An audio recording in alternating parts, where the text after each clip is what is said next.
Yasmine Bonilla. I am with Raymond James as an independent financial advisor. Hang on, wait, we're going to stop. Just don't ever look at the camera. Don't look at the camera. Always just look at me. I Pretend do. like it's not there. Oh, Yeah. really? Yeah. Okay, so start again. Yeah. Yasmine Bonilla with Raymond James as an independent advisor. For the last 23 years, I've been helping my client business owners, helping them with managing their finances and investments. And how'd you get started? So I got started in 2000. I was hired by Smith Barney back then. I was one of the first females, Latinas, that they ever hire. And I've been doing it since then. I really felt that the industry needed more females in the business. And I will never forget that when clients would come and meet with the local financial advisors, they really needed somebody to get, the personal questions about their finances. And I felt the female touch was needed back then and even more now. What did you do before that? So I was going to college to GW. I got my finance degree from there. And also I was working, somebody that was doing both, going to school and also working as a part-time. I was a waitress, my first job, and I enjoyed doing both. So you're good with money and you're good with people. I love those two things, yes. Where do you see the industry headed towards in the future? It's an interesting question you ask. I feel that the industry is changing because of technology, because of AI is coming into play. I feel that more than ever, there's a lot of information that is available to the traditional investor and to our clients. And being able to help them navigate the technology challenges and how we can make money for them. That you still need that personal touch, I feel is going to be important. I don't know how the industry is going to take it, but I feel that every investor still needs that personal touch, even if technology is taking us in a different direction. Yeah, no, that's true. I think technology is changing every industry, right? It is. Mm-hmm. Yes. What advice would you give to somebody who's stepping into your career? I would say, dealing with finances, dealing with asking people to trust you, because I'm in the business of trust, and being able to navigate challenging markets. I feel it's needed. It really is. So if you're interested in joining the career, I think go for it. But be prepared to dealing with those challenges. And those challenges are that, it's not easy to stay in the business because you are meeting new clients, but also sometimes you lose some clients, right? So it's always a challenge with that and everything else that we're dealing with. So I recommend it, but be ready for the challenge. Did you see yourself being an advisor when you were younger? No.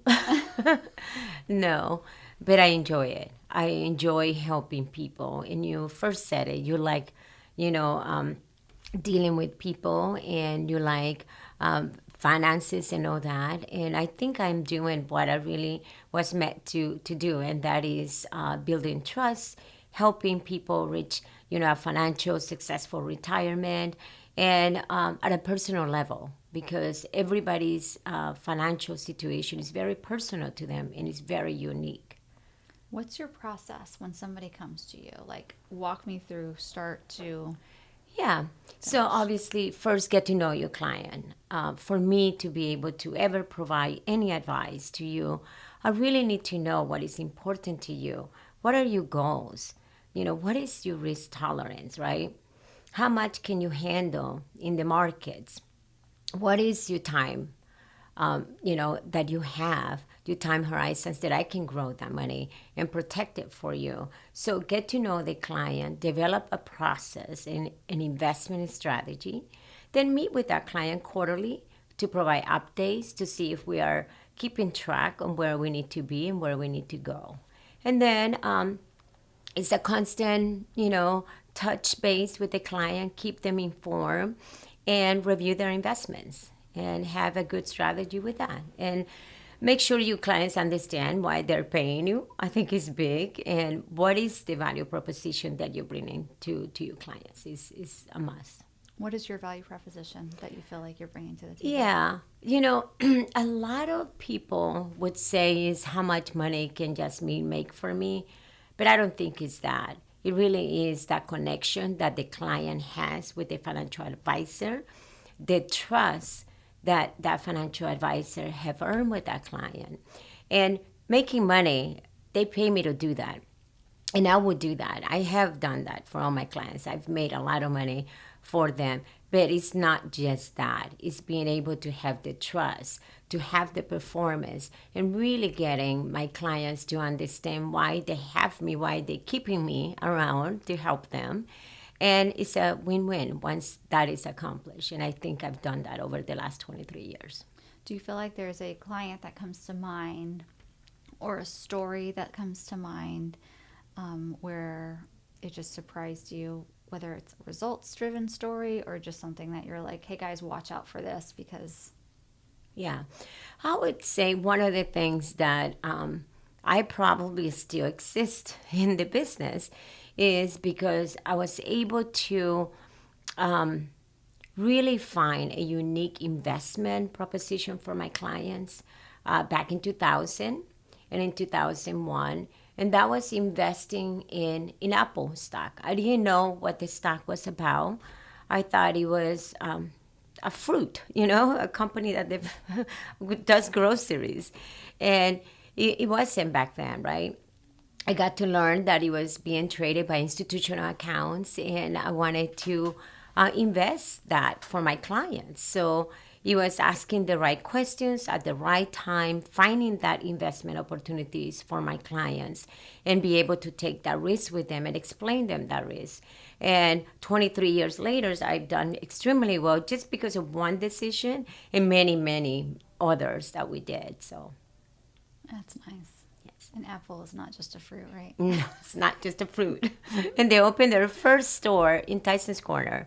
Tyson's one. So yeah, a lot of history here. I would have thought it was going to be in California, but it's here. So What advice what things do you wish your clients knew before they came and talked to you? yeah, that's a hard one, right? We want our clients to know more about investing and about risk tolerance and all that, but they don't. The reality is the average individual understand some of the market because there's a lot of technology out there and information that is being put for them, but they don't understand the risk reward subject. A lot of people think that you can just make a lot of money and not take risks. So my job is to educate my clients about risk and reward, because the more risks you take, right, the more reward. But also, you got to be prepared to handle the down markets when you're taking that much risk. So understanding that is a big one, I feel. Yeah. When it comes to like some stories or some thoughts about, like, I know you said that, you went to school before you started this and you did some serving positions working with people, but like as a little girl, like who were you as a little girl? Like what traits and characteristics? Because like you said, you're like the first Latina financial advisor within your company. Yes. That's, you have to have a certain personality to be comfortable stepping into that. Definitely. I really believe it comes from my mother. My mother was an entrepreneur in El Salvador, Central America, a very small country, a third world country. And she was a business owner there. So I always, saw my mom as somebody that can make things happen and can be successful. She opens the first female woman who owned gas stations in El Salvador, and buses. Buses were owned privately by individuals, and my mom was one of those individuals. So I always have had her as my role model that I look up to, and I think that really is in me, is in my DNA. So. You had to be the first to do something, right? Of course, yes. To follow in her footsteps. Yes. Now, Anything else that I didn't touch on in terms of your story, or anything that you would like to share about what it takes to be a financial advisor, especially in this area where there is a lot of wealth? Yeah, I think no, just stay grounded, focus, be a good listener. Listen to your clients' needs, their concerns, because at the end of the day, it's a big responsibility that is given to me. My clients work very hard for their money, and I want to make sure I grow it, and I'm responsible for that money, and make sure I take care of them. Yeah, for sure. Yes.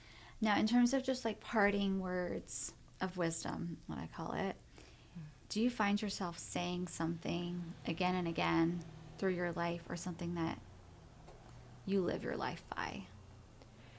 Yes, I would say be persistent, never give up, and keep trying. I think all three are the same, but just do it. Yeah.